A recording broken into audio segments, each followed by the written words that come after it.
The Ukrainian armed forces have liberated more than half of the territories that Russia occupied since February 24th. It is about 78,000 square kilometers, but almost 2,000 Ukrainian cities and villages remain under the occupation of the Russian army, in ruin and poverty. In Melitopol, Zaporizhia region, the Russian occupiers have tightened filtration measures, the mayor said. Citizens are having their mobile phones and cars checked, and then they are being thrown into basements. And from January 1st, 2023, occupiers plan to ban the circulation of the hryvnia. Melitopol residents who are on the verge of survival due to the occupation are forced to exchange hryvnia for rubles at an extremely unfavorable rate. Они пытаются загнать наших жителей в нищету.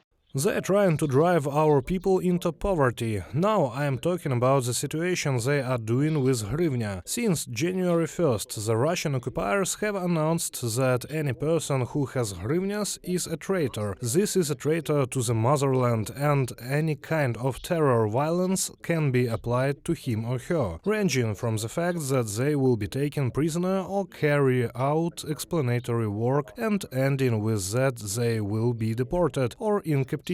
We all clearly understand what kind of torture they do to our people. The standard of living, prosperity and solvency of citizens in all the occupied territories is declining. The left bank of the Kherson region is not an exception. Естественно, уровень жизни резко упал.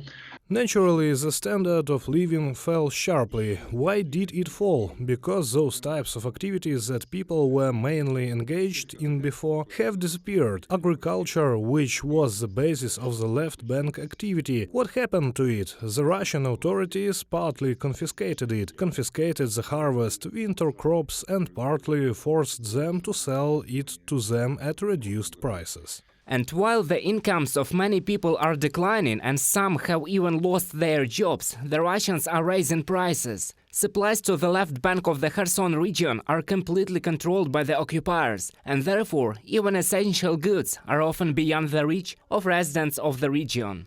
The supply comes from Russia and Crimea. It is clear that the right bank is closed, where a lot of products came from. Meat costs 400 hryvnias per 1 kilogram. I know that the prices for building materials are very high. The same cement, 200 hryvnias per bag. A bag of putty, 400 hryvnias. The prices are very high in our perception. They are simply sky-high prices. Such economic realities have been created that people are forced to buy at such prices. Alexander Yakovlev, mayor of Skadovsk, in a comment to the project News of the Sea of Azov. This video shows Mariupol. Before capturing the city, the Russian army destroyed about 90% of the living area. But despite this, hundreds of thousands of Ukrainians remain in the city. Once a week, local residents line up to get a bowl of free porridge.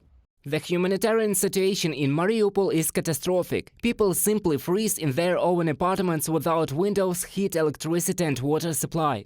In the last months alone, the death rate has increased twice, and today we can say that the death rate in the city of Mariupol is 8 times higher than in the pre-war, the most difficult COVID period. And unfortunately it continues to grow, and it is clear for what reasons, because indeed the cold, the inhuman conditions in which people continue to live, the lack of central heating, the lack of a chance for at least some kind of heating globally, it leads to an increase in colds. In addition, a clear flu epidemic is spreading in the city, and accordingly with the collapse of the medical system, there is an increase in mortality. Petro Andrющенko, advisor to the mayor of Mariupol.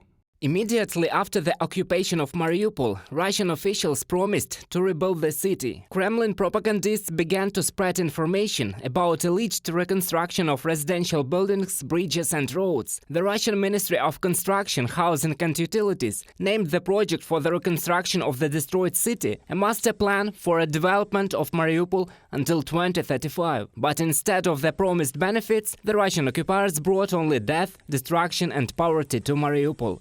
Reported by Roman Smoler, Valeria Nikipelova, UATV News.